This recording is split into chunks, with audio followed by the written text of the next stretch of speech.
some of the key provisions, and then lastly, sort of where it is currently and it's likely to pass. And I'll turn it over to you for that. Okay, great. Well, before I talk about changes, let me talk about, just briefly going off what Will said, what doesn't change. There are some things in the law that require congressional action. One of those things is the approval process for new food, drugs, and cosmetics. That does not change under the 2018 proposal.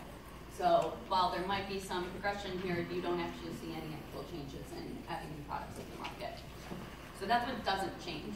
But I do want to talk about some things that do change that might be relevant to some people in this room. I think the first and most primary one is that the bill, as passed by the Senate, there's still some debate in the House, it amends the CSA. It's section 102, if anyone wants to go look at it, and it will exclude industrial hemp. Now, it won't exclude CBD. It won't exclude any sort of product derived from industrial hemp. That we'll probably see another litigation that looks just like HIA 3 about that type of issue. But we will see an actual change in the black letter law, which is always a huge, huge movement forward. The second thing is that the actual enforcement activities will be vested more in the states than the federal government.